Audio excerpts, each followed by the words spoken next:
Hello everyone. Today we will discuss about time domain representation of LTI system. In module 1 we discussed about the properties of system. There are different properties we discuss like linearity, time invariant, causality and stability and so on. So system satisfies the properties of linearity and the time invariance. It's called as a LTI system. There are different type of representations are there. Basically there are we use the time domain representation and the frequency domain representation.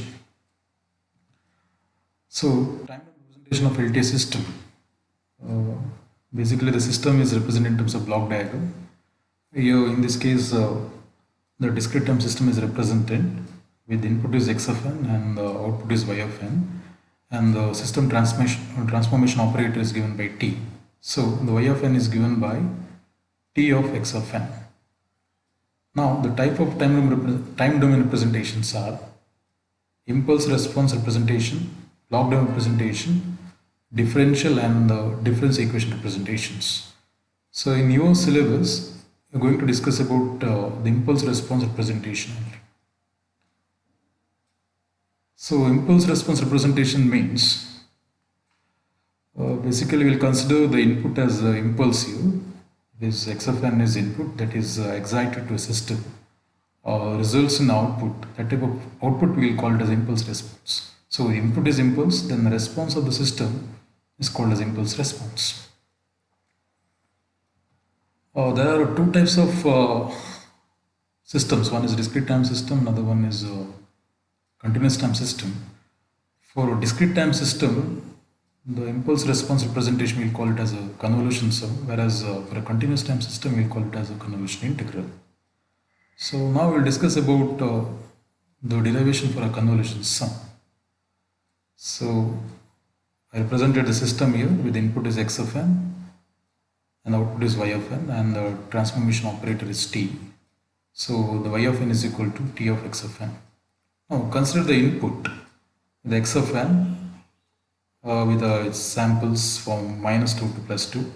So I given the samples at n is equal to -2 it's having the -1, at n is equal to -1 it's having the amplitude as 2, n is equal to 0 you're having the amplitude as 2, and at n is equal to 1 you're having the amplitude as 1, and at n is equal to 2 you're having the amplitude as 0.5. Now this input x of n can be represented as the weighted sum of shifted impulses. Or you know that the impulse signal is represented as its value is 1 at n is equal to 0. And usually represent the impulse signal as delta of n. So its value is 1 at n is equal to 0 and 0 when n is not equal to 0. So based on that, I can represent my x of n as x of n is equal to x of -2 into delta of n plus 2 plus x of -1 into delta of n plus 1 plus x of 0 into delta of n plus x of 1 into delta of n minus 1 plus x of 2 into delta of n minus 2. So totally 5 samples are there, and here delta of n is shifted right by 2 units. At the same time the delta of n is shifted left by 2 units. So this can be represented as x of n is equal to, with respect to the summation k from -2 to +2, x of k into delta of n minus k. In general, this x of n can be represented as, because generally the signal will be the infinite signal. So in general, you can represent it as summation over -infinity to +infinity x of k into delta of n minus k. So we know that the y of n is equal to t of x of n, and I'll substitute x of n in that equation.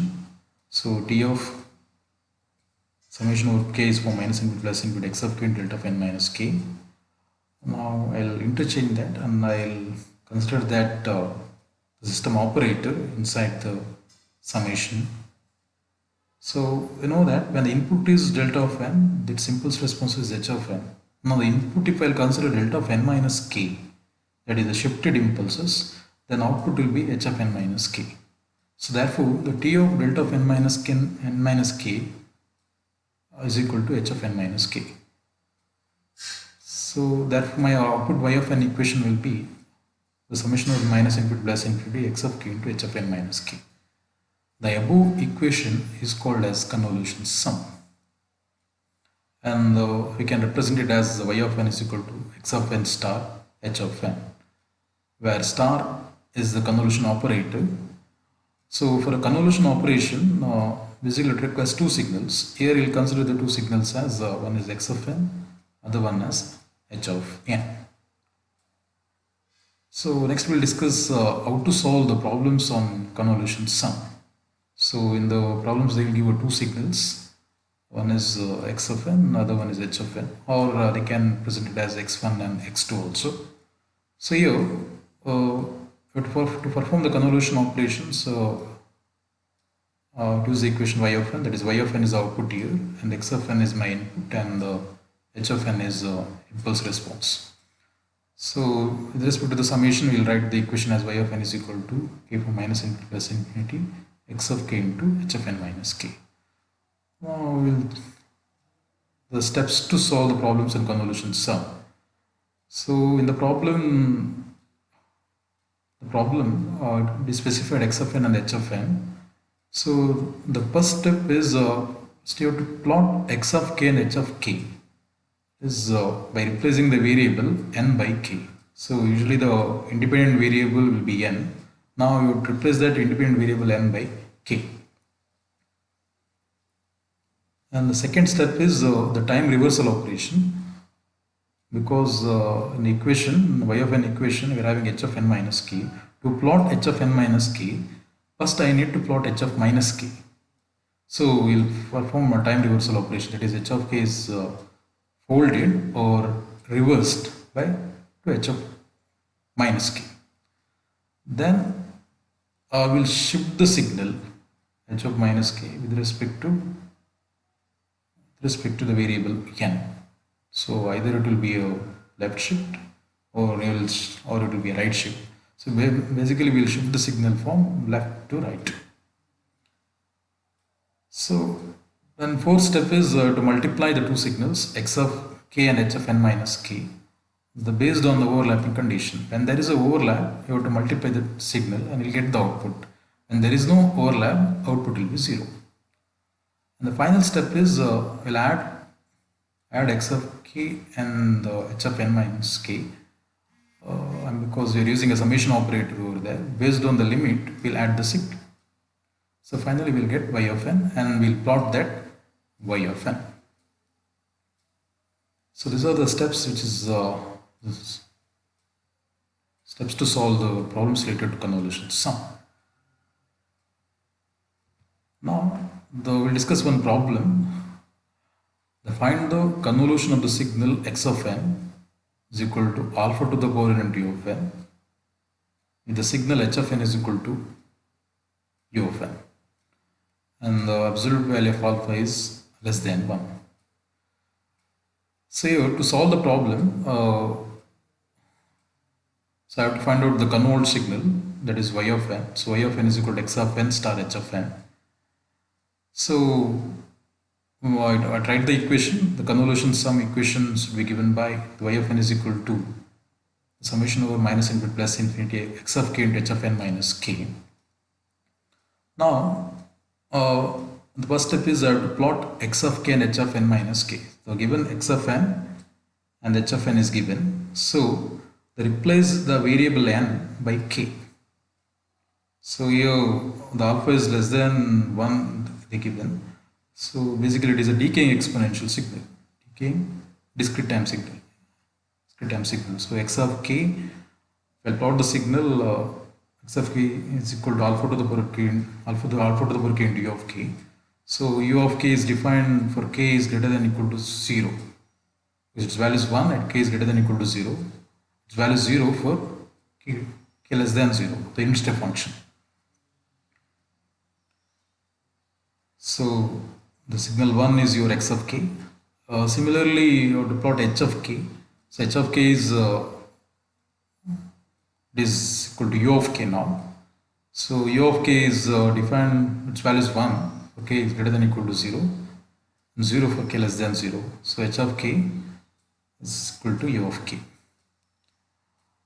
Now the independent variable, that is the variable is in the x-axis, is k now. Now in this convolution sum equation, there are two signals are there. One is x of k and h of n minus k. So x of k will keep as a fixed signal.